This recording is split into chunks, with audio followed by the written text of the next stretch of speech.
10장 예수 그리스도의 속죄 사역에 관한 부분을 작년에 읽어보니까 학교 마지막 시간 순간에 배웠던 내용이죠. 그 10장의 속죄의 원인, 그리고 속죄의 성질, 이런 과정을 거치면서 같이 많이 이용도록 왔었습니다.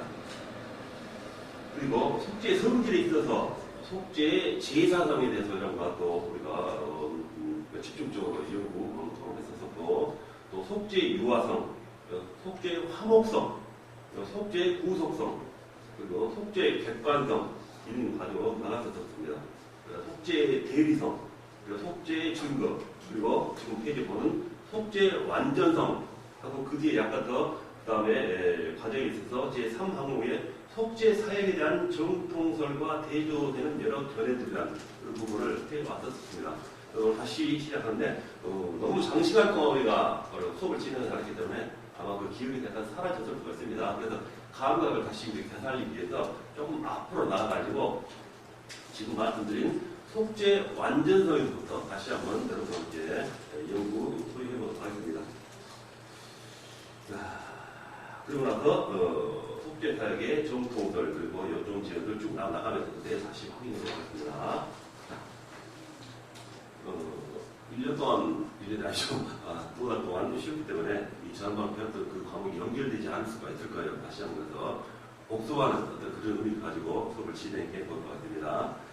자, 예수 그리스도의 사역은 완전하고 완성된 것인가? 라고 우리가 질문을 해볼 수가 있다는 말입니다. 그래서 예수님의 속죄 사역 외에 우리가 해야 될 일이 있다 하는 것도 한번 우리가 같이 연구해 봐야 할 과제인 것입니다. 그래서 이거에 대한 답변은 로마 카톨릭 교회와 알미니안파 그리고 개혁파 교회 사이의 의견을 달리하고 있다는 것입니다. 자, 예수님 속죄 사역에 관해서 이렇게 다른 의견을 내는 것입니다. 그래서 카톨릭은 우리가 다른 우리가 심지어 이단까지 정죄하고 있는 그런 조직이고 또 알미니안파 역시 우리 정통설에서 어긋난 이단을 가진 그런 주장을 하는 학파죠. 그래서 우리 개혁교회와 사이의 의견을 달리해 나간다는 것입니다.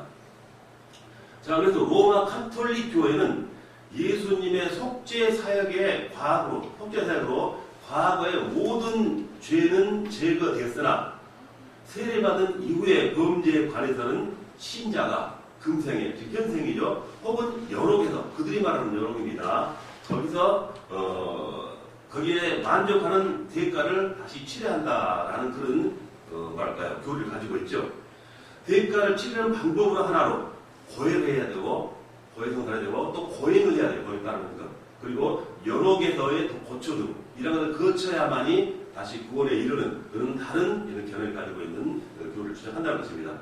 그리고 또 알미니안파는 주장하기를 자, 예수 그리스도의 속죄 사역은 모든 사람의 구원을 가능하게 하고 그들에게 충족한 은혜를 보증하나 그들의 충분한 효과를 위해서는 인간편에서 그들의 자유의지로 선택해야 한다는 제약을 속죄 사역에 부과하고 있다는 것입니다. 자유의지, 내 의지로서 구속사역에 내가 획득할 수 있는 어떤 내 마음대로 할 수 있는 하나님이 주시는 그저 주신 은혜가 아니라 내 자유의지로서 구속사역을 이뤄내는 그런 주장을 약간 포함시켰다는 것입니다. 이게 바로 이단으로 정죄할 수 없는 그런 알미니안파가 되겠죠. 자, 그래서 우리 개혁파 교회는 예수 그리스도의 속죄 사역은 그를 구세주로 영접한 자들의 구원을 확실시하고 또한 완전하게 보장한다고 믿으며 인간편에서 어떤 공헌을 해야 한다는 것을 믿지 않는다라는 것입니다. 자, 필기를 열심히 하고 계시는데 목사님 필기는 안 하시고 듣고 있다가 중요한 것은 메모에 놓겠지만 다음에 일률적으로 아마 자료를 우리 책임자한테 제공해 주실까요? 그때 과제로 다시 정리합니다. 제공될 내용입니다. 끝난 거 아니에요. 그러니까 편하게 너무 적느라고 이렇게 무리하게 그렇게 예를 들지 않으셔도 됩니다. 자, 그래서 이 예수 그리스도의 속죄 완전성을 믿는 개혁주의의 확신의 근거에 대해서 머리의 교수는 다음과 설명을 하고 있습니다.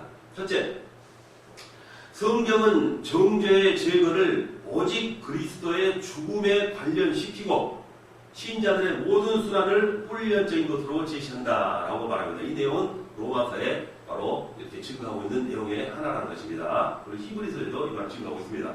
둘째로 그리스도의 보혈은 모든 죄로부터 정결케 한다. 우리는 단번의 제사로 우리를 완전하게 하시는 예수 그리스도 안에서 완전해진다라는 것입니다. 즉 주님의 보혈에 의한다는 것이죠.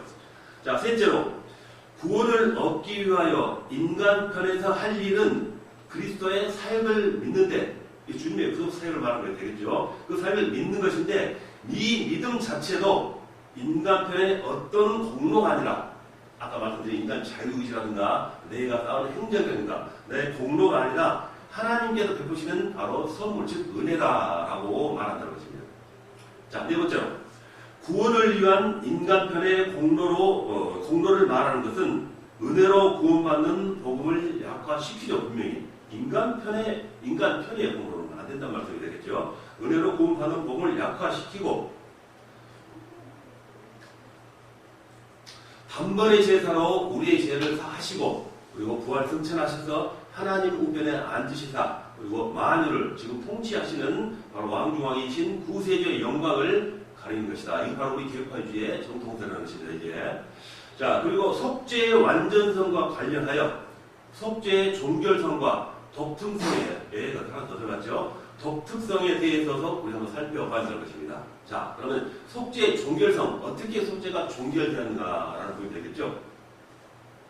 자, 속죄의 종결성이란 속죄는 이미 종결되었다라고 하고 반복되지 않는다는 것을 말하는 것입니다. 예수님은 한 번의 제사로 모든 걸 이루셨다는 말이 되겠죠. 자, 예수님께서 골고다 언덕에서 드리신 제사는 종결되었고 우리의 죄책을 속상하시고 또 하나님께서 화목시킨 제사는 단번에 이루어진 최종적인 거다라고 우리가 말씀할 수 있다는 것이죠. 자, 물론 단번에 드린 제사와 그 후에 따른 활동은 구분되어야 합니다. 우리 제사장 되시는 예수 그리스도의 대제사장적 중재사역은 지금도 계획되고 있다는 것이죠. 그러니까 속죄 종결성은 이루어졌지만, 한 번의 제사로 이루어졌지만 그 이후에는 역시 제사장적 사명으로 또 우신께서는 우리를 인도하시고 은혜를 주시신다라고 분리해서 두 가지 측면에서 바라볼 수 있어야 한다라는 말씀 되겠죠. 그러나 그의 천상에서의 제사장적 사역은 그가 지상에서 이루신 단번의 제사의 효능에 근거하고 있다는 것입니다. 이 지상에 계실 때 그 단번에 드렸던 그 제사가 아니었다면 지금 천상에서 제사장적 사역하고 계시는 주님의 자리는 이루어지지 않는다라고 말하는 것입니다. 즉 지상에서의 속죄의 그 제사와 지금 계신 제사적 사역은 반드시 연결되어 있다라고 볼 수 있는 것이 되겠죠. 자, 이 속죄, 방금 전에 말씀드린 거죠. 속죄 종결성에 반대하는 교회와 견해들이 있으니 바로 로마 카톨릭의 미사의 교리와 카톨릭의 미사들이죠. 그 미사의 교리와 프로테스탄트 및 우리 개혁하죠. 몇 교회들의 영원, 그 몇 교회입니다. 전체가 아니라 몇 영원 속죄서를 주장하고 있다는 것입니다. 그래서 속죄 종결성에 어긋나는 주장을 한다라는 걸 바라볼 수 있지 않다는 게 되겠죠. 자, 그래서 영원 속죄설에 의하여 죄인들을 위한 속죄 사역은 예수 그리스도가 지상에서 드린 제사에 국한될 수 없고 인간의 죄가 계속하여 범해지고 또 화목되고 회복되어야 할 죄인들이 있는 동안 영구히 계속돼야 한다라는 것입니다. 예수님께서 단번에 한 번 드린 그 제사로서 우리 인간이 그 이후에 완전 무죄가 될 수 있다. 이건 아니라는 되겠죠. 계속 제사장적 사역을 하고 계시고 올바른 길로 인도해 주시고 성령을 통해서 또 우리를 인도해 주신다라는 것이 되겠어요. 그래서 계속 회복돼야 할 죄인들이 있는 동안 영구히 계속돼야 한다라는 말씀이 됩니다. 그래서 영원 속죄설에 의한 그런 말씀이 되겠어요. 자, 영원 속죄설이나 또 카톨릭의 미사의 교리는 비성경적이다라는 것 되겠어요. 십자가에서 단번에 드린 속죄와 그 후에 이어지는 천상의 지금 그리스도의 제사장적 사역은 밀접한 관계가 있으나 분명히 다른 것이니 혼동하지 말아야 한다는 것입니다. 분명히 그 근본적인 선과 후가 같이 연관성은 있지만은 바로 동일시에는 해석으로는 바라보지 말아야 한다는 그런 말씀 되겠죠. 자, 속죄의 독특성입니다. 어떤 부분이 독특하다 우리가 말씀할 수 있을까요? 자, 예수 그리스도의 속죄는 독특하여 인간들로서는 도저히 그와 같은 사역을 할 수 없습니다. 예수님께서 하신 사역 모든 것, 그런 것들은 우리 인간으로는 절대로 감당할 수 없고 감히 범접하고 해결할 수 있는 부분은 우리가 털끝만치도 할 수 없다라고 말한 것입니다. 그래서 도저히 그와 같은 사역을 없다. 구원은 객관적이죠. 인간의 모범을 따라 희생하고 사랑을 베풀려고 노력은 할 수 있습니다. 인간의 모범을 따라서 희생하고 사랑을 베풀려고 우리가 인간으로 살 수 있다는 것입니다. 인간의 어떠한 노력도 그렇지만 속죄의 사역에는 그것들이 영향을 미칠 수 없다라는 것입니다. 오직 주님의 속죄 사역, 주님의 단 한 번의 제사, 주님의 보혈의 피로서만이 그 대가를 이루어낼 수 있다라는 말씀이 되겠어요. 인간은 절대로 그 부분에 대해서 해당 사항이 없다는 것입니다. 성령의 감동 감화로 예수 그리스도를 닮아가는 성화의 노력은 있으나 이는 십자가로 이루신 사역 뒤에 오는 성화의 단계일 뿐이라는 것입니다. 우리 인간으로서는.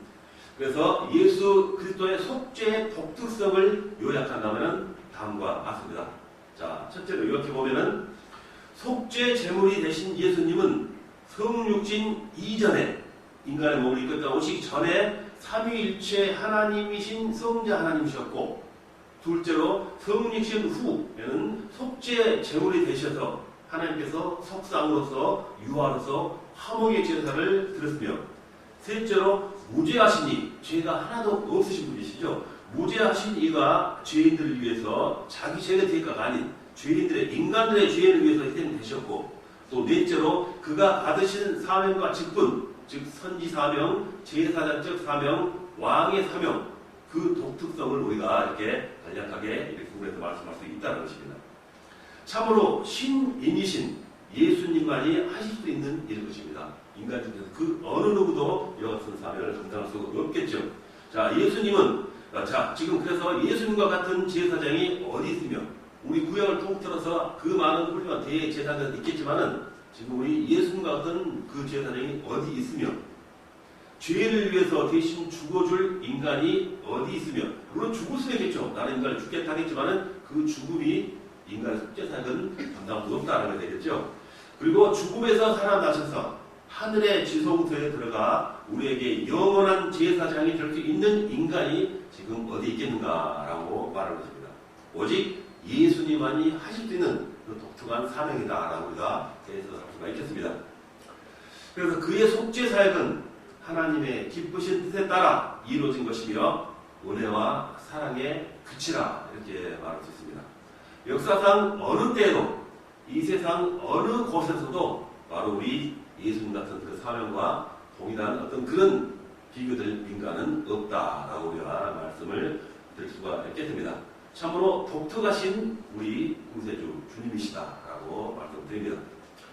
예수님의 속죄 사역은 우리의 죄를 감소시키는 것이 아니라 완전히 청산하고 새 사람이 되게 하시는 절묘한 효능과 능력과 은혜가 있다라고 우리가 결론을 질 수가 있습니다. 자, 이렇게 예수님의 속죄 사역에 있어서 독특성에 대해서 한번 알아봤죠. 자, 다음 3단원으로 속죄 사역에 대한 정통설과 대조되는 여러 견해들. 지금 바로 말씀드린 우리 주님의 속죄 사역의 어떤 그 정통적인 부분이 있었죠. 자, 이 정통설에 어긋나는 견해를 가진 의견들이 있다는 것입니다. 자, 그것을 우리가 한번 알아봐야겠죠. 우리가 할 수 있는, 물론 정통도 중요하지만은 상대방, 우리의 약간 뭐랄까, 공격이 올 수 있는, 대립될 수 있는 그런 의견을 가진 분명히 있기 때문에 차츰 우리가 두 개를 알면은 잘못된 것을 우리가 유혹에 넘어가지 않을 수 있는 대비책을 마련할 수 있는 어떤 그 능력을 쌓을 수 있는 조건이 되겠죠. 그래서 우리가 정통들도 깨달아야지만은 그 이단들이 부르짖는 것은 어떤 것들인가 하는 것도 우리가 같이 비교해서 연구해 와야 할 필요가 있다라고 생각한 것입니다. 자, 정통설에 대조되는 견해들 중에는 사탄 배상설, 상업설, 요점 재현설, 도덕적 감화설, 모범설, 신비설, 만족설, 대신통해설, 신정통설, 정책설, 즉 정치설이라고 그러죠. 그리고 소신연파의 설 등 이렇게 다양한 견해들이 있습니다. 우리 정통과 속죄성에 대해서 어긋나는 견해를 다는 주장하는 것들이 자 다양한 견해들이 있는데 이들 중 변사설, 도덕적 감화설, 사탄 대상설, 정책설, 신정통설, 그래서 소신연파의 이론, 모범설에 대해서는 우리가 예수 그리스도의 죽음에 대해서 우리가 앞장에서 논할 때 이미 언급이 되었으므로 논하지 않겠다는 것입니다. 그러니까 그 부분에 우리가 다시 논하겠다면 이미 여러분께서 과제 갖고 계신 참고 제2부의 9장에서 그리스도의 신분항에서 시항목에 이 내용이 나와 있기 때문에 다루지 않는다는 것입니다.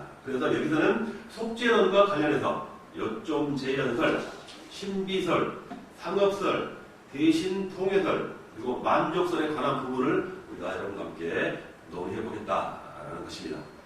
자, 요점 재연설. 우리가 이 항목만 보면 뭐가 요점설인가 얼른 와닿는 게 없을 거예요. 그래서 우리가 이런 글에 보면은 이 설은 바로 이레니우스에 소개된 이론인데 아담이 하나님께 불순종하고 그 인생의 과정의 길을 가는 과정들이었다라고 하는 것이죠. 자, 이레니우스가 누굴까요?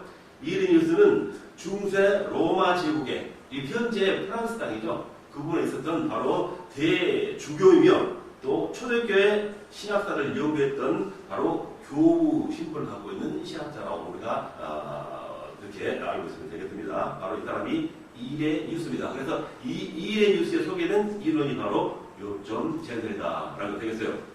아담이 하나님께 불순종하고 그 인생의 과정이 죄의 길을 가는 과정들이었다라고 하는 것입니다. 그러나 예수 그리스도께서는 바로 그의 성육신과 인생의 과정의 여러 단계를 거치면서 아담이나 죄인들처럼 죄를 짓지 아니하시고 맞는 말씀이죠. 우리 주님께서 죄가 1.1도 없다라고 우리가 알고 있다는 것입니다. 그래서 그 주님이 죄를 짓지 아니하시고 그 순수한 모시대도 희생과 거룩의 과정으로 역전시켰다라는 말씀이 되겠죠. 예수 그리스도는 자신의 순종으로 아담의 불순종을 보상하시고 그를 믿는 신앙으로 바로 연합한 자들의 생활에 윤리적 변화를 일으키게 하시고 즉 성화의 길로 인도하신다는 것입니다. 그리고 또한 순종의 길로 가게 하셨다라고 우리가 말할 수 있습니다. 이 요점 재연설의 문제점은 예수 그리스도를 믿는 신자들이 윤리적인 주관적인 변화를 강조하여 구원의 객관성을 역행하는 듯한 주장이라는 것입니다. 우리가 아까 말씀드렸던 정통설, 속죄설하고 다른 부분 결론을 했습니다. 우리가 지금 이용한 게. 그래서 이 요점 재연설도 우리가 정통적으로 갖고 있는 그 설과는 약간 다르다는 것입니다. 벌써 나오죠. 그리스도를 믿는 신자들이 윤리적인 주관적인 변화를 강조하는 것입니다. 바로 윤리적인 변화, 나의 행위, 아름다운 선, 이게 바로 구원에 이르게 수 있는 부분이 있다라고 잘못 생각하고 있다는 것이 되겠죠. 바로 이 부분이 나오는 것입니다. 그래서 윤리적인 변화는 죄인이 구원받은 후 일어나는 성화의 과정이라고 볼 수 있겠죠. 분명히 우리 윤리라는 것도 굉장히 중요한 거예요. 윤리를 저버리면 안 됩니다. 그렇죠. 우리가 구원을 받고 나서 성화 과정에 일어나는 과정이라는 것입니다. 그래서 우리의 구원은 객관적인 것이라는 것을 말하는 것입니다. 이 윤리적인 변화 같은 것은 내 주관적인 변화인 것입니다. 그래서 우리가 객관적인 것은 확실하게 이루어져야지 내 안에서 보이지 않는 뭐랄까요. 그런 주관적인 요소는 나의 구원 사건은 다르다. 인간의 자의적인 자유구조와는 함께할 수 아니 우리가 그 구원사에서 같이 동의할 수 있는 부분이 아니다라고 회지시켰다는 말씀이 되겠죠. 자, 요점 재연설 다음에 이제 신비설이 있겠어요. 이것도 걔네가 다른 것입니다. 우리가 바로 바라보면 안 된다는 소리가 있겠어요.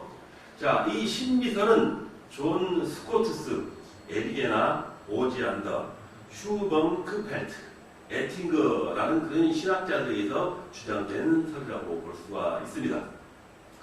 자, 지금 말씀드린 이 신비설은 예수 그리스도의 객관적, 대속적 사역에 의하지 않고 객관적인 것은 우리가 예수께서 우리 역사 속에 들어오셔서 성육신하셔서 우리가 바라본 그대로 역사에 기록된 그대로 객관성을 나타내는 그대로 있는 것입니다. 자, 그런 거예요. 그 객관적 대속적 사역에 의하지 않고 신비설을 의지하지 않는다는 것입니다. 우리 안에서 그의 사역에 의해 구원을 얻는다고 하는 것입니다. 우리 안에서, 내 자신이.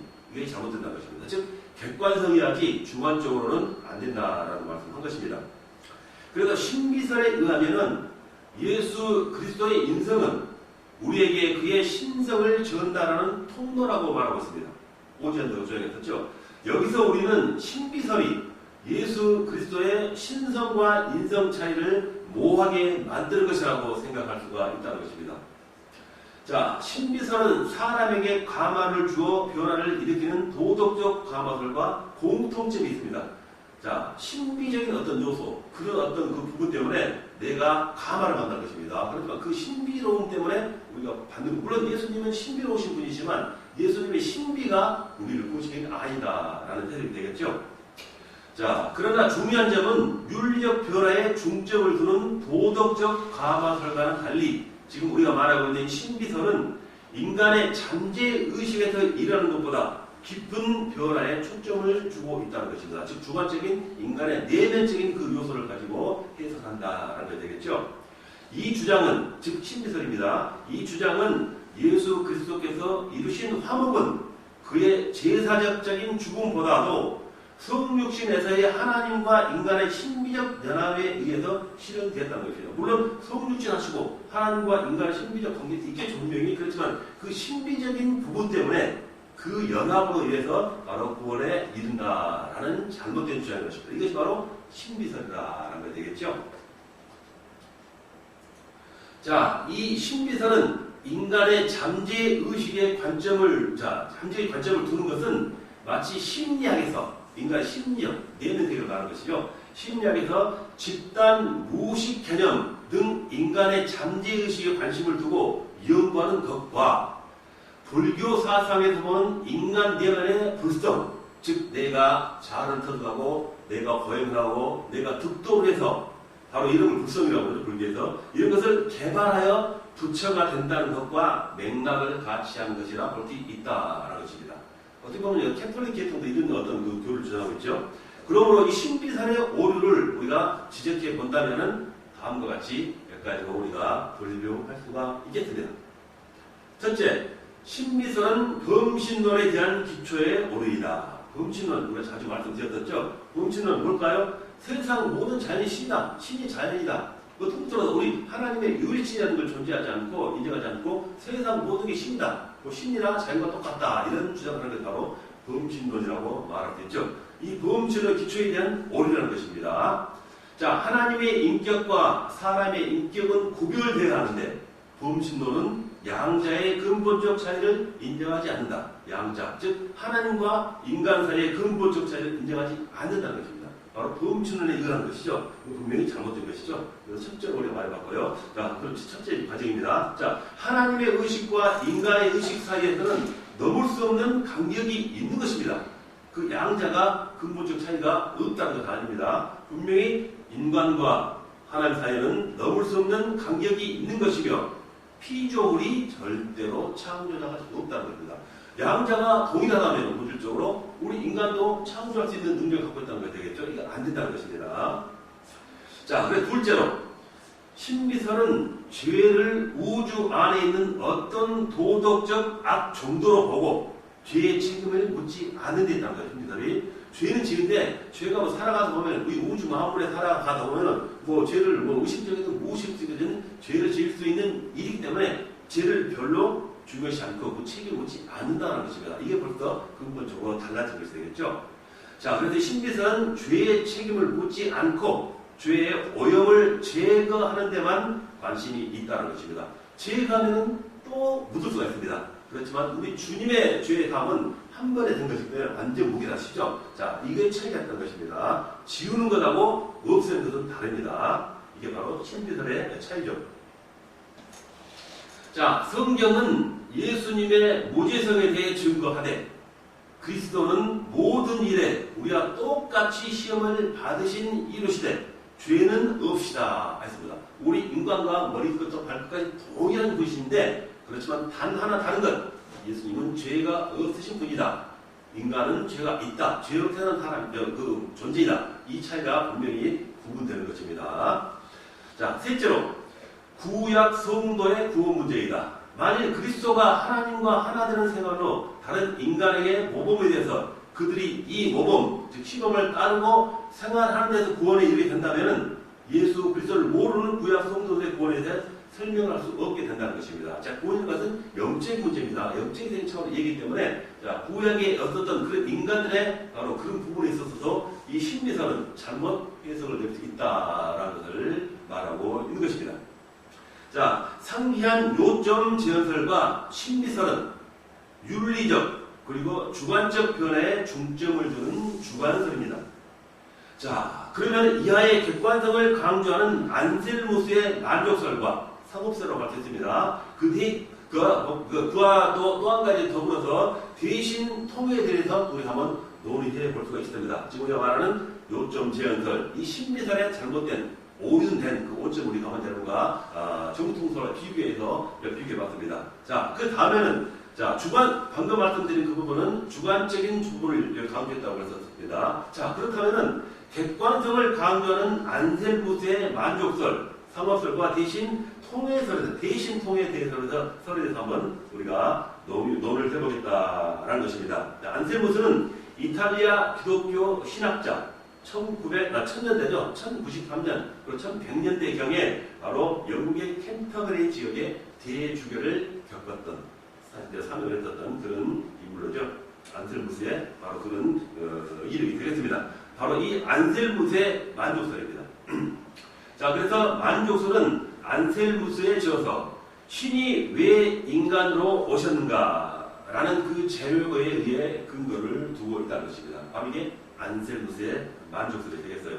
객관적인 어떤 주장이라는 것입니다. 아까 말씀드렸던 그 주관적인 설과는 달리.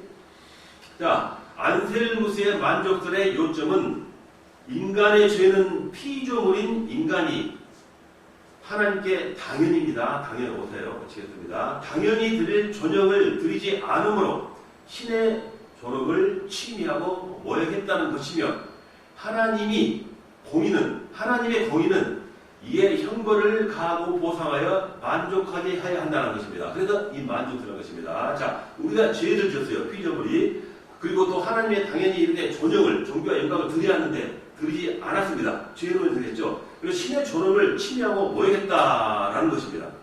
그래서 하나님께서 이 하나님의 공은 이에 형벌을 가하고 그 잘못된 것에 보상을 해가지고 하나님이 만족을 해야만이 이루어진 구원이다라고 주장하는 것이 바로 안셀무스의 만족설이라는 것입니다. 분명히 차이가 있는 것이죠.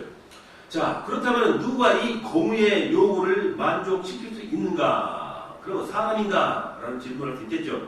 이것에서 바로 안셀무스는 말하기를 원죄 때문에 공의를 만족시키기는 불가능하고, 이것도 우리가 주장하는 그 정통과 같은 맥락입니다.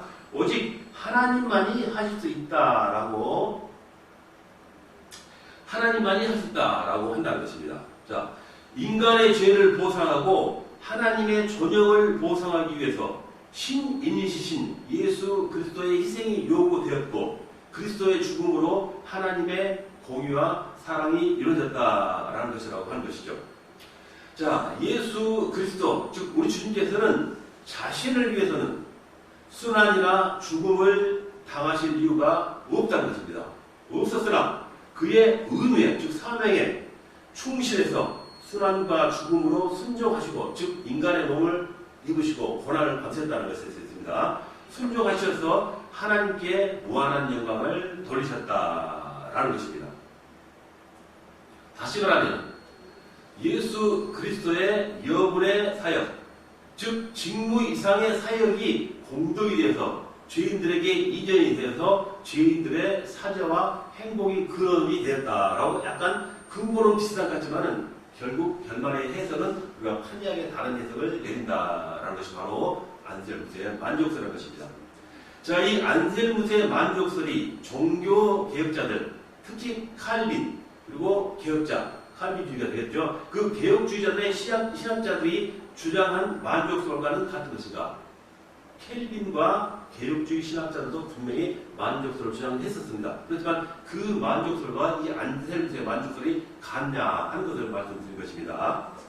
자, 칼빈과 개혁주의 신학자들, 그리고 영국의 사이밍턴 캔들리시, 마틴 스미턴, 그리고 미국의 칼빈주의자들, 나다니엘, 알렉산더, 찰스 하지 등의 많은 깊은 영향을 받은 것이 사실입니다. 그러나 안셀무스의 만족설과 칼빈 등 지금 말씀드린 개혁주의가 말하는 만족설 사이에는 중대한 차이가 있다는 것입니다. 그 차이가 어떤 것일까라는 것이겠죠. 자, 첫째로 안셀무스는 예수 그리스도의 속죄의 필연성을 바로 죄를 벌하는 하나님의 공의에 두지 않고 손상된 하나님의 전형이 되고 있다는 것입니다. 죄가 인간이 피조물이 가한 죄에 지어서 하나님의 전형을 이렇게 범하고 바로 이게 어긋났다는 것입니다. 그래서 하나님의 전형이 되고 있다는 것입니다. 자, 둘째로는 안셀무스의 만족스는 예수 그리스도의 수단과 죽음이 죄의 형벌을 대신하는 대리적 속죄였다는 점을 간과하고 있다는 것입니다. 투명품이 되겠죠. 안셀무스가 주장하는 만족스는 예수 그리스도의 순환과 죽음, 바로 그것들이 죄의 형벌을 대신하는 대리적 속죄였다는 것을 간과하고 있다는 것입니다. 이 부분을 빼면 절대로 안 된다는 것이 되겠죠. 우리 개혁파 주장하는 신학파들 중에서는. 자, 이 점을 간과했다는 것입니다. 그리고 셋째로, 안셀무스, 즉 안셀무스의 만족설에는 여분, 이녀 등의 요소가 그런 이론의 기초가 되는 듯한데, 여분이 남아도는 것이죠. 이녀, 쓸데없이 버려야 할 것들, 그리고 말씀드죠. 이녀 인간, 사회주의 공산주의 말하는 사람들을 물건 다루시나 쓰죠. 사회주의에서는. 그러니까 그런 뜻은 단어가 되겠습니다. 쓸모없는 것, 남은 것, 여분, 이런 요소가 이론의 기초가 되는 듯한데, 이는 카톨릭 교회의 고행, 타인의 공로에 이념이 전달되는 것. 방금 말씀드린 다른 사람의 어떤 공로, 남아있는 고행이라든가 그 사람이 이뤘던 그런 과정이 되겠죠. 그것들을 전달받을 수 있는 그런 것을 주장하는 것입니다. 자, 공로의 이념이 전달되는 것. 사자를 위한 헌금과 기도가 공로가 되는 것입니다. 죽은 사람을 위해서 살아있는 사람이 여분을 이렇게 전달한다라는 해석이 되겠어요. 자, 여러 개는 생별들을 도울 수 있다는 등의 주장을 연상시킨다는 것입니다. 바로 이게 안셀무스의 만족설에 우리가 직시한 잘못된 부분이라는 것입니다. 자, 넷째로 안셀무스의 만족설은 외면적인 이전에 편중되어 있다라는 것입니다. 자, 예수 그리스도의 공로가 우리에게 이전되면, 자, 외면적인 이전입니다. 전달된 거예요. 만족설은, 안셀무스의 만족설은 외면적인 이전, 즉 외면적 것이 전해 있다라는 것이 되겠죠. 외면적인 이전에 편중되어 있다. 예수 그리스도의 공로가 우리에게 이전되면 그가 우리의 언약적 대표 되시는, 또 그와, 즉 주님과 우리가 인격적 관계를 맺고 그가 우리와 연합하는 내면성을 간과하고 있다는 것입니다. 안셀무스가. 그의 공로가 우리에게 이전되는, 즉 상업적 거래처럼 주고받는 상업적 관계로 축소시킵니다. 뭘 주고받는다, 장사하는 다다, 이렇게 또 주장한다는 것이 되겠죠. 이것도 우리가 주고받는 거래가 아닙니다. 순전한 은혜와 하나님의 사랑으로 있는 관계이지 상업적 거래에서 이루어지는 아니라는 것입니다. 즉 이렇게 잘못된 안셀무스의 만족설에 있는 부분을 내포하고 있다는 것이 되겠죠. 자, 이상과 같이 안셀무스의 만족설에는 여러 가지 제약이 있으나, 그러나 그가 개신교의 속죄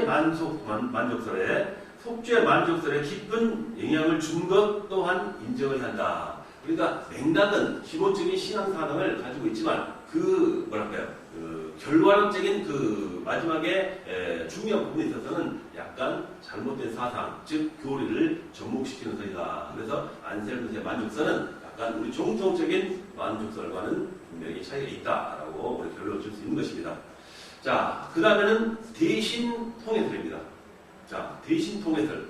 자, 이 이론은 속죄의 객관성, 대리성 등을 간과하고 주관화하는 것으로, 아까 말씀드렸듯이 우리 주님의 속죄들은 객관적이라고 했습니다. 이것도 주관한다는 거예요. 이 대신통해설이. 자, 이런 것을 간과하고 주관화하는 것으로 캠벨고 모블리가 대표적인 교리를 주장했던 바로 이런 하나의 설이다라고 되겠어요.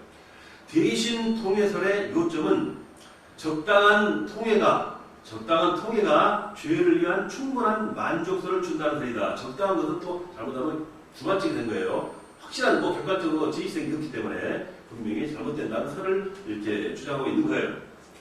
다시 말하면은 예수 그리스도의 죽음을 이해하려면은 바로 대리적 형벌보다는 대리적 통해의 견지에 접근해야 한다라고 약간 다른 어떤 주장을 하고 있어요.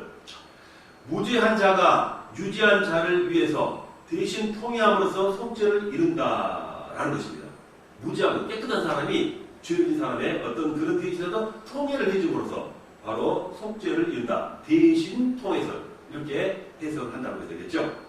자, 이 대신 통해설의 문제점은 무죄한 자가 유죄한 자를 위해서 진정으로 통회하기가 불가하다는 것을 간과하고 있습니다. 어떻게 사람이, 인간이 아무리 무죄할지언정 근본이 죄 가운데 태어난 인간이 자기가 살아가면서 깨끗하게 살았다고 죄인들을 이렇게 대신 통회할 수 없다는 것입니다.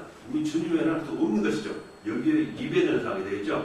자, 무죄한 자가 유죄한 자를 위한 진정으로 통회하기 불가능하다는 것을 간과하고 있다는 것입니다.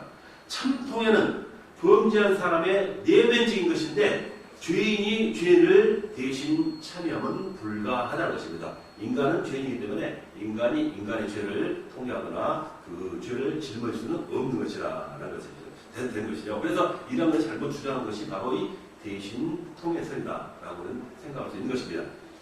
자, 이 통회설은 인간에게 불가능한 일이 예수 그리스도에게는 가능하다고 봅니다. 맞죠? 인간과 주님은 벌써 차이가 있는, 자, 신분과 어떤 능력과 그 지위가 다른, 분명히 다른 어떤 그 존재이기 때문에 죄에 의해서 거기서 갈라지는 어떤 두 가지 분명한 인간이지만은 같이 하나로 공통적인 분모를 가질 수 없는 분이라는 것입니다. 자, 예수님은 자신을 죄인들과 동일시하시기 때문에 대신 참여할 수 있다고 한다는 것입니다.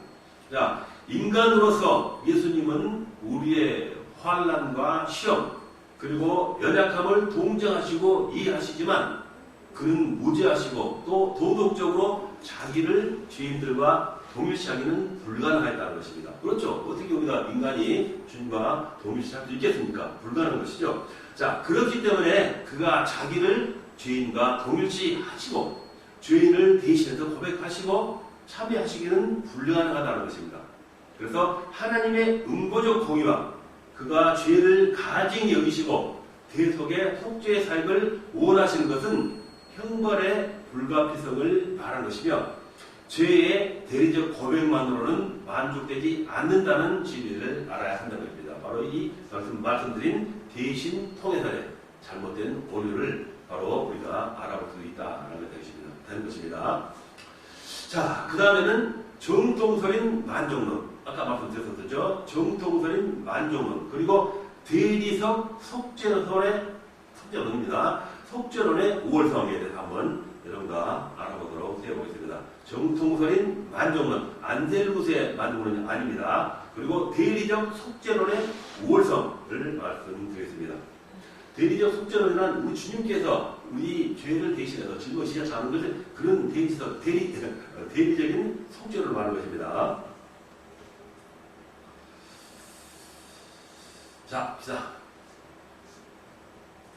자, 이상에서 앞전에 앞 과목에서 말씀드렸습니다. 이상은 각종 주관적인 속죄론과 객관적 속죄를 우리가 살펴보았습니다. 한 시간 동안에. 자, 이것들을 우리가 요약해 본다면은 죄인을 사탄의 세력에서 구출하는 사탄 배상설, 그리고 개인에게 주관적인 효과가 발생하는 도덕적 이론들과 신비설, 그리고 안셀무스의 하나님의 전형에 기초한 만족설, 그리고 도덕적 정치를 위한 정책설, 그리고 방금 말씀드린 대신 통회설들을 말씀드렸습니다. 자, 이상의 이론들, 이런 설들에 비해서 우리 정통적 속죄설이죠. 방금 말씀드린 만족설, 대속적, 이 우월함은 정통설이 속죄의 객관성입니다. 그리고 구속성, 그리고 대리성, 그리고 순정성, 그리고 완전하신 그 완전성 등이 성경에 나타난 속죄의 성질을 충분하고 완전하게 표현했기 때문에 그렇습니다. 그래서 바로 우리가 정통적인 그 속죄설, 그리고 대리적인 구속사에게 어떤 주님에 의한 사명, 그런 것이 바로 정통적인 부분이지 그 외에 주관적인 부분이나 아니면 신비적인 부분이나 다른 어떤 주고받는 상업적인 거래로서 구속사업을 이루셨다 하는 것은 잘못된 것이다. 우리가 결론을 줄 수 있다라는 것입니다. 자, 그 다음은 사항으로 속죄 한계인데 잠시 쉬었다가 우리가 수업을 진행하도록 하겠습니다. 잠시 쉬는 시간 갖도록 하겠습니다.